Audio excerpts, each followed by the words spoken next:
Ողջույն սիրելի հեռուստադիտող, հայկական երկրորդի եթերում պրոֆակտն է։ Չկա Հայաստան առանց Փաշինյանի։ Կարգախոս, որը չէին մտածել անգամ Հյուսիսային Կորեայում։ Գիտեք ինչու, որովհետև բռնապետությունը միշտ չէ, որ նշանակում է պետություն չունենալու ձգտում։ Կենտրոնական ընտրական հանձնաժողովը դեռ չի գրանցել ընտրությունների մասնակիցներին, բայց ընտրակեղծիքների մասին այլևս բացահայտ է խոսվում։ Ինչն է այս ընտրությունների առանձնահատկությունը, ինչու է պահանջվում բոլոր ուժերի կողմից առաջնայինը երկրորդականից տարանջատելու հմտություն եւ ինչին կարող ենք ականատես լինել քարոզարշավի մեկնարկից առաջ կամ ընթացքում։ Փաստերն ու իրավիճակը պրոֆակտի տաղավարում քննարկում ենք Արմեն Մանվելյանի հետ։ Արմեն Մանվելյան, պատմական գիտությունների թեկնածու, միջազգայնագետ, 4 գիտական մենագրության 100-ից ավել գիտական հոդվածների հեղինակ, տպագրված Հայաստանում եւ արտասահմանում, գիտական հետաքրքրությունների շրջանակը, էներգետիկ աշխարհաքաղաքականություն, միջազգային անվտանգություն, Հայաքվե միավորման քաղաքական խորհրդի անդամ։ Բարի երեկո, պարոն Մանվելյան, շատ շնորհակալ եմ, որ ժամանակ գտաք, մեր տաղավարում եք։ Բարի երեկո, ես եմ շնորհակալ հրավերքի համար։ Պարոն Մանվելյան, ըստ էության դեռ ընտրություններ նախընտրական, այսքան քարոզարշավը չի սկսվել, բայց ընտրակեղծիքներն արդեն շատ տեսանելի են, ընտրակեղծիքի նմանվող դրսևորումները։ Հիմա դեռ կենտրոնական ընտրական հանձնաժողովը չի գրանցել, հայտ են ներկայացրել 19 կուսակցություն եւ դաշինք։ Ես գիտեմ, որ Հայաքվեն որոշում կայացրեց չմասնակցել ընտրություններին ինքնուրույն։ Հայաքվեն դրա մասին նախորդ հայտարարել է, որ ինքը կամ դաշինքով կմասնակցի, դեռ անցյալ տարի կարծեմ նոյեմբերին մենք հայտարարին, կամ չի մասնակցի ընդհանրապես։ Ցավոք սրտի այն դաշինքը, որ մենք փորձ էինք անում ձևավորել, ինքը տապալվեց, չստացվեց, ու քանի որ մենք որոշում ունեինք, որ չենք մասնակցելու, զուտ մի պարզ պատճառով առաջին որ ձայնը չփոշիացնենք, որովհետև մենք շատ լավ գիտենք, տիրապետում ենք իրավիճակին տարբեր քաղաքական կուսակցությունների ռեյտինգներն ու գիտենք ովքեր կարող են հաղթահարել 4% կամ 8% դաշինքի շեմը, ովքեր չեն կարող եւ դրա համար այդ որոշումը կար, այսինքն ոչ մի կերպ չօգնել այսօրվա գործող քաղաքական ռեժիմին։ Երկրորդը մեր համար այս ընտրությունները սա քաղաքական ընտրություններ չեն։ Սա իր ձեր մեջ հանրաքվե է, որը որոշվել է Հայաստան լինելու թե չի լինելու։ Նրանք ովքեր որ գործող ռեժիմին են աջակցել, նրանք փաստորեն ստորագրելու են Հայաստանը չլինելու որոշման տակ։ Ու քանի որ մենք ամեն կերպ դրան դեմ ենք, ցանկանում ենք որպեսզի Հայաստանը լինի, հետաբար բարձր որ մենք նախընտրեցինք գործել sense ասենք ազատ ռադիկալների տեսքով, շատ արմատական քննադատության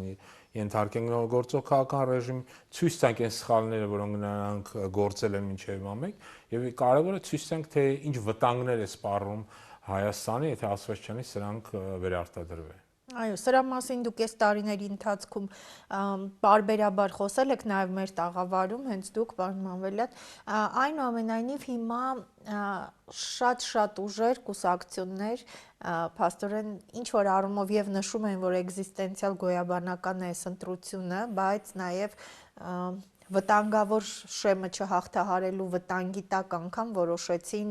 մասնակցել։ Դեռ պարզ չի ընդհանուր պատկերը, բայց ձայներ փոշիացնելը այս ընտրությունների դեպքում շատ ավելի վտանգավոր է, շատ ավելի, այսինքն լուրջ վտանգ է, քան որպես կանոն ընտրություններին է լինում։ Նայեք 2021 թվականի ձախողման պատճառներից մեկը է, որ ձայների 20%-ը փոշիացավ։ Եւ դա ընդդիմության ձայներն էին։ Այսինքն ընդդիմությունը 20%-ով ավելի պակաս ձայն հավաքեց, քան կարող էր հավաքել, հետաբար նաև այդքանով էլ ավելացավ նաև իշխանությունների ձայները, որին իրանք արժանի չէին։ Այո։ Բայց համակարգն է տենց, էլ այն փոշիացած ձայները հիմնականում ասում են ամենաշատը ձայն հավաքածներին, տվյալ դեպքում իշխանությանը։ Հետաբար շատ կարևոր է, որպեսզի նախ ձայները քիչ փոշիանան, բայց նաև շատ կարևոր է, որպեսզի քիչ այն ուժերը ռեալ գնահատեն իրենց հնարավորությունը։ Ընդհանրապես օրինակի համար Հայաքվեն այն բանի կողմնակից է, որպեսզի ընտրությունները առաջին լինեն ոչ թե համամասնական, այլ մեծամասնական համակարգով, բայց եթե նույնիսկ համամասնական է, այդ շեմը անցորդ պետք է շատ ցածր լինի։ Օրինակ եվրոպական շատ երկրներում դա մաքսիմում 3% է, կան երկրներ, որտեղ 1.5%, օրինակ Հոլանդիայում զրամողջ 67% է անցողիկ շեմը։ Այսինքն սա շատ կարևոր է, որ ոչ մի ձայն չփոշիանա։ Հետևաբար, բայց քանի որ այս համակարգն է ընտրված, ես համոզված եմ, որ դա հատուկ է արված, ու եթե գիտեք դաշինքների շեմն էլ բարձրացվել է նույնիսկ այս ընթացքում, ապա դա արված է, որպեսզի հնարավորինս շատ ձայն փոշիանա եւ այդ ձայները գնան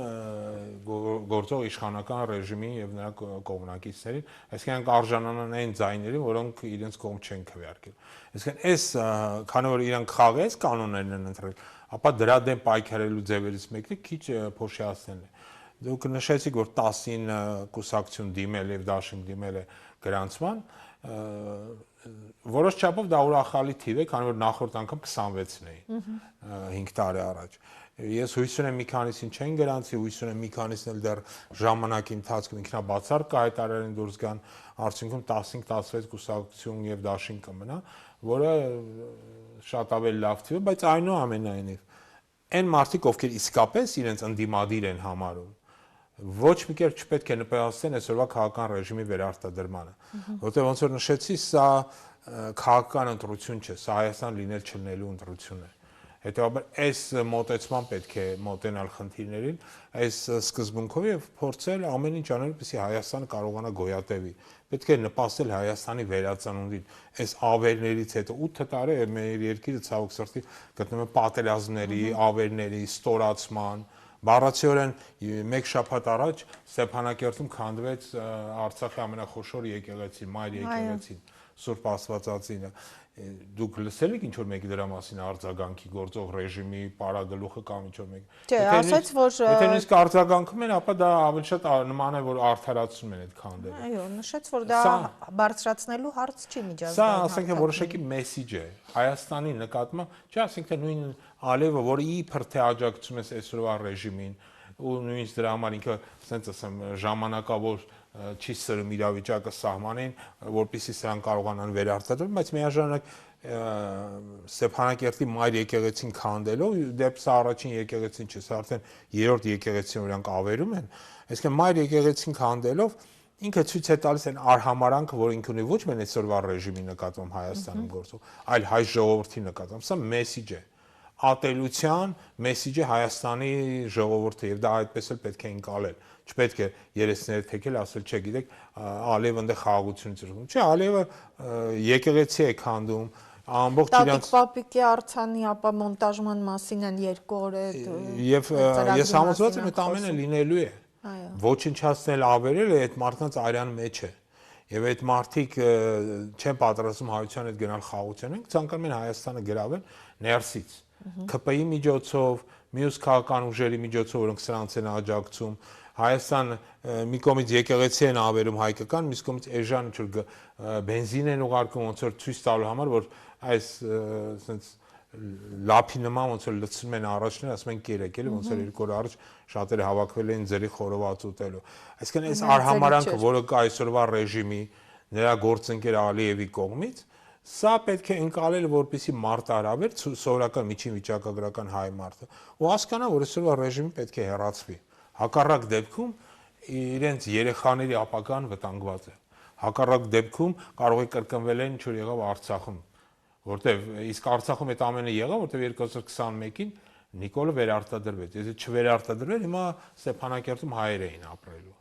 Բայց քանի որ Նիկոլը 21-ին վերարտադրվեց, Ստեփանակերտը այսօր առանց հայ է մնացել։ Եթե Ասվածչյանի 1 ամիս հետո Նիկոլը նորից վերարտադրվի, արդեն մենք մտածել ենք Սյունիքի փրկության մասին, ու կամ Երևանի կամ չգիտեմ Վարդենիսի փրկության մասին։ Այսինքն այս խնդիրներն են արդեն բարձրանալու մեր առաջ։ Հիմա հասարակությունը դուք բարբերաբար եւ դիտորդական առաքելություն եւ հայաքվեն գրասենյակներ ունի շատ տարածված ամենամեծ դիտորդական առաքելությունն է, որ իրականացնում եք, կապը ձեր շատ ակտիվ է, պատկերացնում են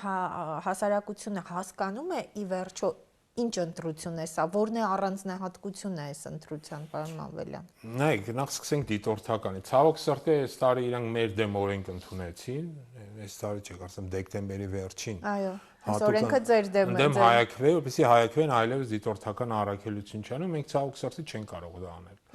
Բայց միաժամանակ ես կոչ կանեմ մյուս ազգային հողի վրա գտնվող կառույցներին, կազմակերպություններին, ՀԿ-ներին ակտիվ կերպով դիտորդությամբ զբաղվել, որտեղ դա շատ կարևոր է վերահսկել ընտրությունները առավոտվանից երեկո եւ հասկանալ թե ինչ է կատարվում, թույլ չտալու համար ցանկացած կեղծարարություն, որտեղ այն դիտորդական առաքելությունը, որոնք գոնե մինչև այս պահը գրանցված են, որոնք կապված են տարբեր դրսից ֆինանսալող սորոսական կառույցների հետ, ասենք ասենք, սրանք արդյոք վարձկաններ են, որոնք արևմուտքի շահերի սպասարկմամբ են զբաղվում, թքած ունեն Հայաստան կլինի ժողովրդավարություն, չի լինի ժողովրդավարություն, օրինական կընտրվեն, անօրինական կընտրվեն։ Դուք ասացիք ընտրակեղծարարության մասին։ Ընտրակեղծարարությունը սկսվել է այն ժամանակվանից սկսեց, երբ որ այս մարդիկ խափելով հայտարարում իբր թե ներկուսակցական ինչ որ ընտրություններ են անում, թե ինչ են անում, սկսել են քարոզարշավ են սկսել անել ամբողջ Հայաստանում, ինչի իրավունքը չունեն։ Ու պլյուս ծախսում են պետական ռեսուրսները, ոնց որ մի քանի օր առաջ տեսանք, ասենք թե Հանրապետության հրապարակում պետական ռեսուրսներով իշխող քաղաքական ուժի քարոզով են զբաղվում։ Սա է իրավիճակը։ Մարդիկ կեղծարարություն սկսել են վաղուց, փորձում են ահաբեկել մարդկանց, վախացնել մարդկանց, ձերբակալել, հենց այս ձերբակալությունները այո, մեր տեսագրությունից րոպեներ առաջ պարզ դարձավ, որ Կանդազին եւս ձերբակալել են։ Եվ սա ահաբեկման վախեցնելու փորձ է։ Եվ սրան դիմադրել հնարավոր միայն գնալ ընտրություններով, մեկ, երկրորդը քվեարկելով այն քաղաքական ուժերի կողմ, որոնք իսկապես անցողիկ են։ Որտեւ եթե օրինակ նախորդ անգամ շատերը ինձ ասում են, որ իրանք քանի որ միակ ընդդիմադիր ուժը, չգիտեմ, Քոչարյանները իրանք չէին ուզում Քոչարյանին աջակցեն, դրա համար չեն գնացել ընտրություն։ Հիմա փառք Աստծո գոնե վստահ տենում ենք, որ 3 քաղաքական ուժը անցողիկ են։ Ընտրեք որին ցանկանում եք, ընտրեք Սամվել Կարապետյանի քաղաքական ուժին, որտեղ նոր դեմքեր կան, նոր մարդիկ կան բավական մեծ թվով, ինքը որպես այդպիսի նոր քաղաքական ուժ է ձևավորված, կամ ընտրեք այլ քաղաքական ուժերին, որոնք իսկապես անցողիկ են, որտեղ ընտրություններում հնարավոր կլինի հաղթել, եթե մենք երկու տարբեր խնդիրներ կարողանանք լուծել։ Առաջին ընտրությունների քանակական խնդիրը, երկրորդը որակական։ Քանակական խնդիրը, եթե ընտրություններին գա 60% եւ ավել մարդ, գոնե նվազագույնը։ Այսինքն մեզ պետք է եւ մյուս պայմանը, որպեսզի հնարավորինս քիչ ձայներ փոշիացվեն։ Այսինքն եթե 60%-ից ավել մարդ գա եւ եթե փոշիացում են ոչ ավել քան 10%-ի տարբերություն նախորդ 20%-ի, ապա սա իրավիճակ կփոխի։ Սակայն կա նաեւ երկրորդ հարցը, դա որակական խնդիրն է։ Որպեսզի նորից իշխանապողությունը ապահովել, ապա պետք է ընտրություններում նաեւ որակական փոփոխություն լինի։ Դա որպեսզի ակտիվ կերպով մասնակցի երիտասարդությունը, օրինակ նախորդ ընտրություններում երիտասարդությունը շատ пассив է։ Հիմա երիտասարդությունը պետք է հասկանա, որ սա իր ընտրությունն է։ Սա իր լինել չլինելու հայրենիքում մնալու թե փախստական դառնալու հարց է։ Եթե իրենք ցանկանում են ապրեն իրենց հայրենիքում, իրենց ընտանիքները ստեղծեն, զավակները տեր կանգնեն իրենց ծնողների, պապերի, տատերի թողած ժառանգությանը, իրանք պետք է ակտիվ կերպով մասնակցեն ընտրությանը։ Եվ երկրորդը շատ կարևոր է, որպեսզի քաղաքաբնակները մասնակցեն, որպես կանոն քաղաքաբնակներն են շատ пассив, չնայած ավելի ինդիմադիր հայացքների տեր են, բայց շատ ավելի пассив են։ Չէ, Գյումրին, Երևանը Հա, օրինակ նույն Էջմիածում ընտրությունները ցույց տվեց, որ բուն Էջմիածին քաղաքում ընդդիմությունը շատ ավելի շատ ձայներ հավաքեց, քան թե գյուղերում։ Բայց որպեսզի այս իրավիճակը լինի, պետք է հենց այդ քաղաքաբնակները շատ ավելի ակտիվ մասնակցեն ընտրություններին։ Սա հենց այս քանակական եւ որակական փոփոխություններն է կարաբերի իշխանափոխության։ Այո, փաստորեն մասնակցությունից ինչ որ բան կախված է։ Պարոն Մանվելյան, բայց մասնակցության բարձր տոկոսը կարող է իրավիճակ փոխել։ Սրա հետ միասին արդեն իսկ նաև այդ ապատիկ տրամադրությունը իշխանությունները տարածում են, որովհետև կարծես ընտրակեղծիքի, հա, այդ էլեմենտներ տեսանելի են։ Օրինակ ձեր նշած հենց այսպես կոչված քաղաքացու օրը, չգիտեմ, խորոված փարթի էր, թե ինչ որ այդ ռեստորանների բացօթյա վաճառք խորովածի եւ այլն, ամեն դեպքում քաղաքում տարածված այդ բարձր ձայները, այդ համերգը եւ հետո այդ խորովածի ծուխը քաղաքի կենտրոնում եւ այլն, այս ամեն ինչին մարդիկ մասնակցում էին որպես քաղաքացու օր, հա, որպես ուղակի քաղաքացի, բայց իրենք ներկայացնում են սա որպես իրենց ընտրազանգված, այսինքն իրենք պատրաստում են սրանով ինչ որ կեղծիքների։ Նայեք, սկսենք նրանից, որ մարդկանց ճնշող մեծամասնություն գաղափար չունի, թե դա ինչ բան է, քաղաքացի օր է, օր չի եւ այլն։ Իրանք ուղղակի ինձ տեսել էին, Չէր խորոված գնացել էին միջոցառում գնացել էին մասնակցելու, այսինքն դրանք նաև իրենց ընտրազանգվածից բացարձակ ոչ մի կապ չունի, մեծ մասը։ Այո, հիմնական։ Մեծ մասը, հա։ Չէ, կային իհարկե, այնտեղ կար նաև իրենց ընտրազանգվածը հատուկ բերված, բայց նորից գոնե երևանցիների մեծ մասը մասնակցում էին, որտեղ ինչ որ միջոցառում էր, կիրակի օրեր կամ երբ էր շաբաթ օրեր, այո։ Եվ համերգ էր։ Եվ համերգ էր գնացել էին համերգին մասնակցելու։ Ընտրակեղծարությունը սկսում է նրանից, որ երբ որ մարդկանց ստիպում են քվեարկել նենց ոնց որ գործող ռեժիմին է ձեռնատու։ Օրինակի համար իրանք ինչ են անում, դա ցույց տվեց եւ Գյումրիում եւ Էջմիածում։ Եվ որ իրանք ստիպում են պետական հիմնարկներին կամ պետության հետ կապ ունեցող ձեռնարկություններին եւ հիմնարկներին հենց աշխատողներին պարտադիր կերպով ստիպել ու ուղարկել ընտրությունների։ Պահանջելով որպեսզի ամեն մեկը գնա այնտեղ ոչ թե մենակ, այլ ընտանիքի անդամների հետ միասին եւ այլն եւ այլն։ Եվ փորձում են այդ ամենը վերահսկել։ Այսինքն ընտրակեղծարությունը սկսում է ոչ թե ընտրությանը, ոնց որ շատերը կարծում են, այլ ընտրակեղծարությունը սկսում է մինչեւ ընտրությունները։ Եվ ու այս պրակտիկան իրանք Գյումրիում փորձեցին իրականացնել։ Երբ դպրոցների, մանկապարտեզների, պոլիկլինիկաների, այսինքն պետական հիմնարկների տարբեր համայնքների աշխատողներին ստիպում են իրենց ընտանիքով հանդերձ որոշակի ժամերի, դա էլ է ֆիքսվում, որ այս ժամից այս ժամը կգնաս ընտրություններին կմասնակցես։ Ինչի համար է դա ֆիքսվում ժամերը, որպեսզի կարողանան վերահսկել ով եկավ, ով չեկավ, ով ընտանիքով եկավ, ով ընտանիքով չեկավ եւ այլն եւ այլն։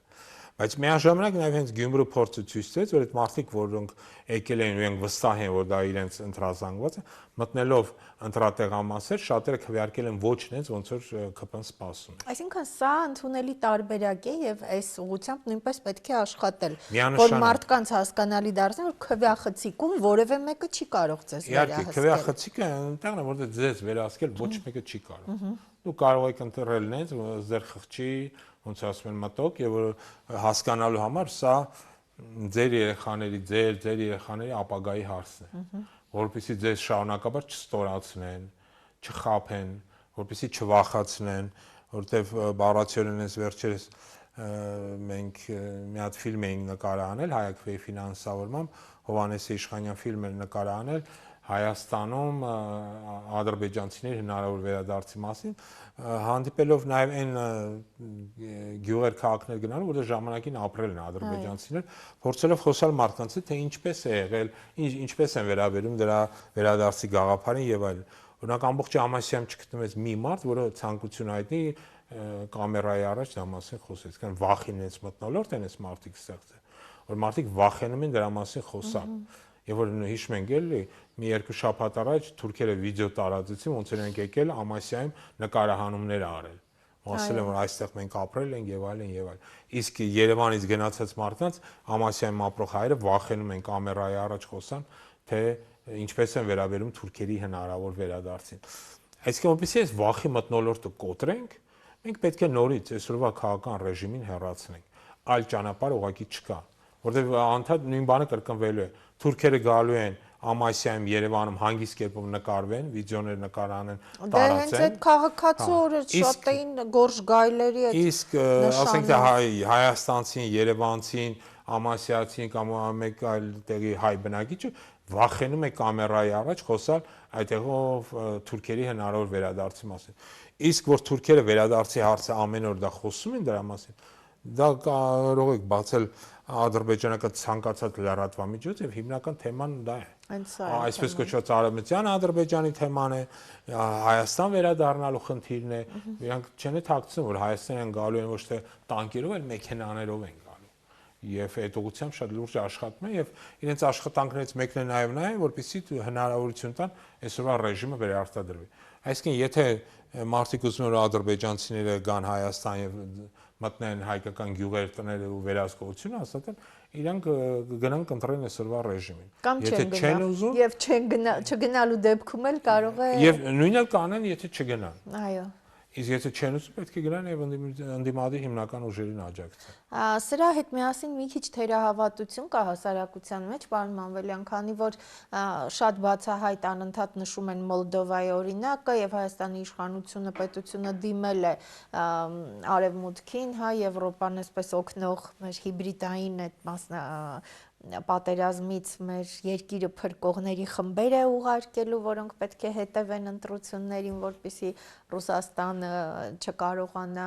ընթացքի վրա ազդեցություն ունենալ։ Այսինքն, այս լիակատար աջակցությունը Եվրոպայի, որը մենք տեսնում ենք եւ դեռ երևի կտեսնենք մայիսի այս գագաթաժողովի ժամանակ, եւ բացի դրանից նաև այդ վտանգը, հա, որ մարդկանց կարող է թվալ, որ իրենց մասնակցությունից քիչ բան է կախված։ Նայեք, այս վերջին մասը շատ կարևոր է, որովհետև իսկապես գործող ռեժիմը փորձում է մարդկանց համոզել, որ ձեզանից ոչ մի բան կախված չի։ Որ ամեն ինչ որոշված է, դա որոշված է, չգիտեմ, Մոսկվայում, Բրյուսելում, Վաշինգտոնում կամ Անկարայում։ Հավատացեք, ժողովուրդ ջան, որ միայն ձեզանից է կախված։ Ոչ ոք ձեր փոխարեն չի կարող որոշել։ Ոչ միտեղ, ոչ Մոսկվայում, ոչ Բրյուսելում, ոչ Վաշինգտոնում, միայն ձեզանից է կախված։ Ցանկացած գյուղի, քաղաքի բնակչից է կախված։ Եվ որպեսզի դուք հասկանաք դա, ձեր այդ իրավունքը օգտագործեք, դուք ուղղակի պետք է գաք ընտրատեղամաս եւ մասնակցեք ընտրություններին։ Ու դուք կարող եք իրավիճակ փոխել։ Ի հեճուկը սենց բոլոր այդ մայրաքաղաքների։ Իսկ այդ օրինակը, Մոլդովայի օրինակը շատ հստակ բերում են, այնտեղ երկու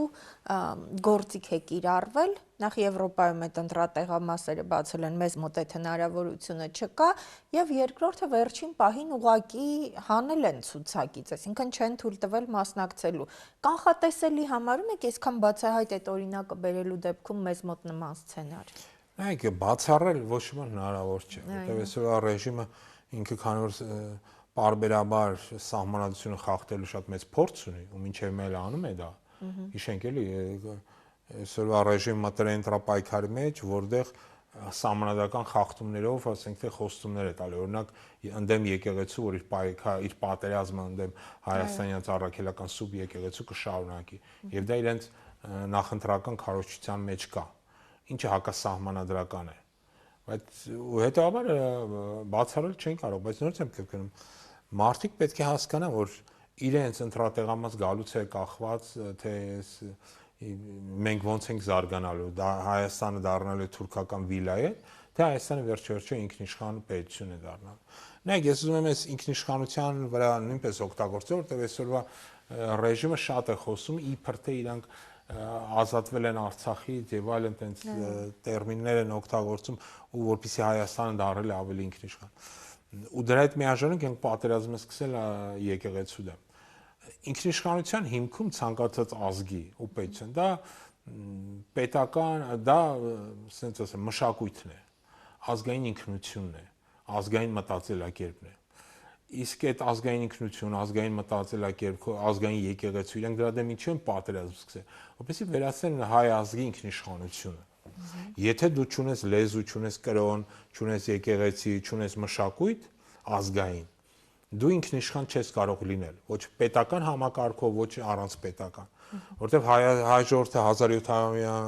վերջին պատմության հիմքում հենց հայաստանյան առաքելական սուբ եկեղեցին է։ Եթե չլներ այդ եկեղեցին, հայությունը վաղուց արդեն ուծացվել էր տարբեր խոշոր խմբերի մեջ, որոնք շարունակաբար եկել են մեր տարածաշրջան եւ փորձել են մեզ ասիմիլացնել։ Դա չի հաջողվել միայն եկեղեցու շնորհիվ։ Դա չի հաջողվել, որտեղ եկեղեցին է եղել այդ ազգային ու հայկական մշակութային պահպանման հիմքը։ Հիմա իրանք ուզում են այդ եկեղեցին ու այդ մշակույթը վերացնել։ Նայեք, դպրոցական դասակարգերից ամեն տեսակի ազգայինը հանվում է, հեռացվում է։ Հեռացվում է մեր ազգային ազատագրական պայքարի բոլոր դրվագները։ Հայ գրողներն են հեռացվում, ասենք թե դրա փոխարեն բերում են ինչ-որ հեքիաթներ են սովորացում, ես վերջերս մի հաղորդում էի դիտում, որտեղ ասում էր, որ ասենք թե այդ հեքիաթների մեջ հերոսների մեկի անունը Դլդոյա, մեկի անունը Բլդոյա, փոխանակ ասենք թե Անի լինի կամ չգիտեմ Մուշեղ լինի, Հայկ լինի, հասկանում ես, սա ազդում է մարդկանց վրա, երեխաների վրա, եւ հենց այս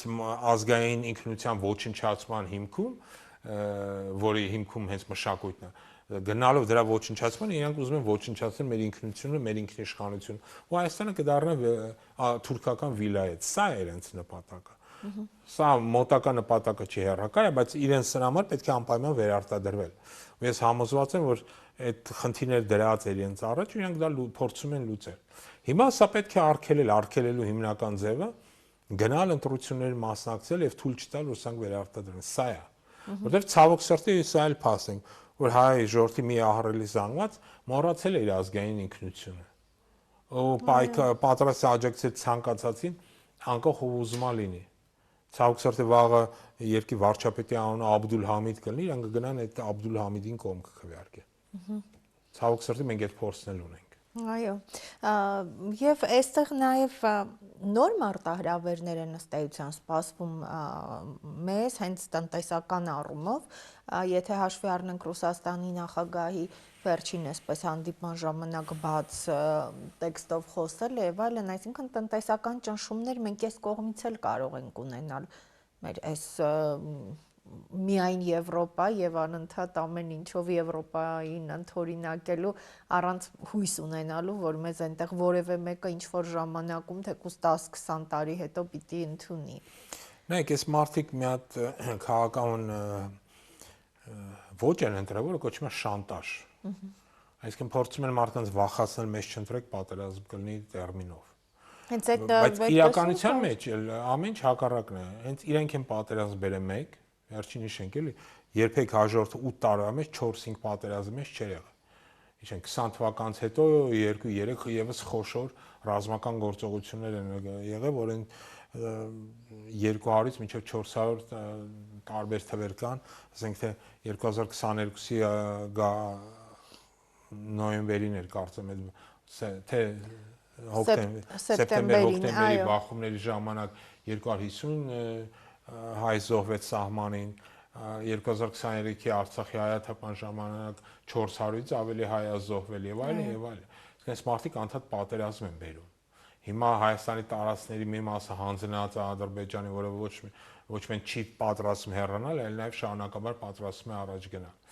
Ու իրենք, բայց դա իրենք փորձում են օգտագործել հոգուտ իրենց ու այդ շանտաժի լեզվով խոսել։ Բայց միաժամանակ եկեք մի բան էլ նայենք, այսօրվա Հայաստանի տնտեսությունը հիմնված է Ռուսաստանի տնտեսության վրա, ռուսական շուկայի վրա։ Մեր պատրաստի գյուղատնտեսական ապրանքներ, նույն գյուղացիներն պատրաստում են նիկոլ քվեարկեն, պետք է հիշեն, իրանց գյուղատնտեսական ապրանքի միակ շուկան դա ռուսական շուկան է։ 80%-ը գնում է Ռուսաստան։ Իրենք կարողանում են իրենց ջերմոցները պահել եւ այլն, որովհետեւ ռուսական գազը բավական էժան է։ Եթե ասված չանի սրանք վերարտադրվեն, Ռուսաստանը գազի գինը բարձրացնի եւ փակի իր շուկան հայկական մթերքի համար գյուղատնտեսական, ապա Հայաստանի ամբողջ տնտեսությունը կանկառնի, ուղղակի կանկառնի։ Չէ, Թրամփի WhatsApp-ի համարը չի փրկի, այս դեպքում։ Չէ, դեպքում ոչ մի բան չի փրկի, ոչ WhatsApp-ի համարը կփրկի, ոչ Եվրամիության խոստումները կփրկի, որովհետեւ Հայաստան մուտքը գործի արդեն թուրքական գյուղատնտեսական ապրանքը, որը շատ արագ հայ գյուղացիներին ընդհանրապես կոչնչացնի։ Այսինքն, եթե դուք նույն գյուղացիները չեն ցանկանում, որպեսզի իրենց տնտեսությունները ոչնչանան, որպեսզի իրենք չդառնան թափառական, ընկնեն աշխարհով մեկ փողմուրան, իրանք պետք է հակառակը փորձեն նենց քաղաքական ուժի ընտրել, որը կարող է Ռուսաստանի հետ աշխատի։ Անկախ նրանից սիրում եք թե չեք սիրում այս կամ այն ուժին կամ Պուտինին եք սիրում թե չէ, Հայաստանի տնտեսությունը բոլոր կապերով, հատկապես սրանց օրոք, սա էլ եմ ուզում շեշտել։ Եթե նախկինում մեր առևտրաշրջանայությունը Ռուսաստանի հետ 30-ից 40% էր, սրանց օրոք դառել է 80%։ Բայց այս ինչ տրամաբանություն է, պարոն Մանվելյան, ամեն ինչը փաստորեն 40%-ից 80% են սարքել տնտեսությունը ամբողջովին կախման մեջ դրել Ռուսաստանից եւ այս շուկայի համար, այսինքն պատրաստել եւ հետո այդ հակառուսականության այս բանը բարձրացրել իրենց սատելիտ այդ ՀԿ-ների կողմից։ Նայեք, իրենք այսպես քաղաքականություն են ընտրել, որ իրենց նպատակը, որ իրենք անձամբ ամեն գնով ողջ մնան։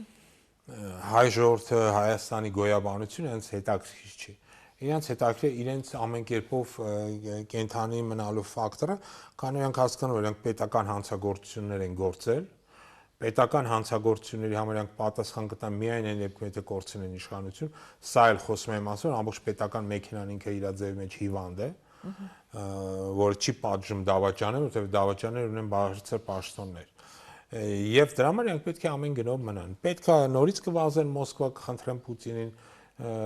որ իրենց օգնի, հետո կվազեն Բրյուսելի, Անկարայից հետ կվազեն Բաքու, հենց վազվզոցի մեջ, որպեսզի իրենք անձնական ոչ պատասխանատվություն չկրեն այն հանցանքների համար, որ իրենք իրեն գործել են։ Եվ սա իրենց համար հերթական շատ ճգնաժամային իրավիճակ է, որտեղ իրենք հասկանում են, որ իրականության մեջ իրանք իշխանությունը կորցնելու վտանգի առաջ են կանգնած։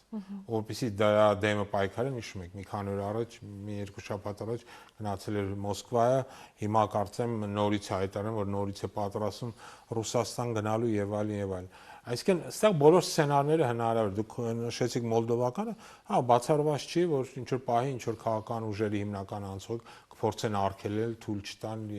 այսինքն, այս սցենարները եւս շատ հնարավոր են։ Այդ ձևակերպումը, այսինքն այդ պաստառը շատ խոսուն էր, հա, նաև հոգեբանական, եթե զուգահեռներ տանենք, չկա Հայաստան առանց Փաշինյանի։ Հա, սա գիտեք, արդեն լրիվ անցել բան, անձի պաշտմունքի են անցել, իզուր չէ, որ ասում եմ, նիկոլիզմ իր ձեր մեջ նաև որոշակի աղանդ է, որտեղ իրենք մարդամեկին Աստծո կարգավիճակ են տվել իրենց պատկերացում եւ այդ աղանդը փորձում է իրենց գլխավոր քրմապետին երկրի ղեկավար ընտրելու։ Սա շատ վտանգավոր տենդենս է, առավել եւս այս լոզունգներ տարածողները կամ այս լոզունգները շուտ կարդացողները պետք է հասկանան, եթե ուզում ենք Հայաստան գոյություն ունենա, պետք է ազատվենք հենց Փաշինյանից։ Շնորհակալ եմ, պարոն։ Ես եմ շնորհակալ։ Սիրելի հեռուստադիտող, հայկական երկրորդի եթերում Պրոֆակտն է։ Իրականում այս ընտրությունները սրա մասին շատ է խոսվում եւ պարոն Մանվելյանը շատ այսպես կետերով անդրադարձավ, բացեց ըստ էության եւս մեկ անգամ, թե ինչու սա սովորական ընտրություն չէ։ Այստեղ քաղաքական ծրագրեր ներկայացնելու երևի լավագույն ժամանակը չէ, բայց սա ուղղակի հանրաքվե է իսկապես Հայաստանի լինելիության եւ այս դեպքում իսկապես յուրաքանչյուրիս մասնակցությունը շատ կարեւոր է, պետք է հասկանալ, որ յուրաքանչյուրն ով մասնակցում է ձայն է տալիս ծրագիրը թող կարդա, այսինքն հայաստանյաց Սուրբ Առաքելական եկեղեցու հետևորդների համար այստեղ լուրջ խնդիր կա, որովհետև իշխող ուժի ծրագրում հստակ գրված է, որ այն պիտի պայքարի, մաքրագործի իր ձևով եկեղեցին։ Մյուսների համար էլ պետք է հասկանալ ի վերջո, որն է այն շահը, որ դու պիտի ապրես մի երկրում, որը գոյություն չունի, որ գոյություն ունի միայն անունը, թուրքի վերահսկողության տակ, ադրբեջանցիների հարևանությամբ, իսկ որ ամեն ինչ գնում է այստեղ, սա այլևս պարզ է։ Եվ միևնույն ժամանակ մեր չմասնակցությամբ մեզանից յուրաքանչյուրի չգնացած, ընտրությանը չգնացած քվեն նույնպես մի փոքր, ինչպես ասում են, ավելացնում են հնարավորությունը, որ ադրբեջանցիները կգան Հայաստան, որ Արցախում ու հայկական շատ բնակավայրերում եկեղեցիներ կպայթեցվեն եւ այդ եկեղեցիների պայթեցման այդ աղմուկը կլռեցվի Ամիրյան փողոցում խորովածի այդ ճարճատյունի եւ անհասկանալի համերգների այդ ձայների տակ։ Ի վերջո պիտի հասկանանք լինելու է այստեղ Հայաստան թե չէ եւ լավագույն օրը ու մեր մասնակցության հնարավորությունն այս պահին հունիսի 7-ն է։ Շնորհակալ եմ, որ հետեւում եք մեզ։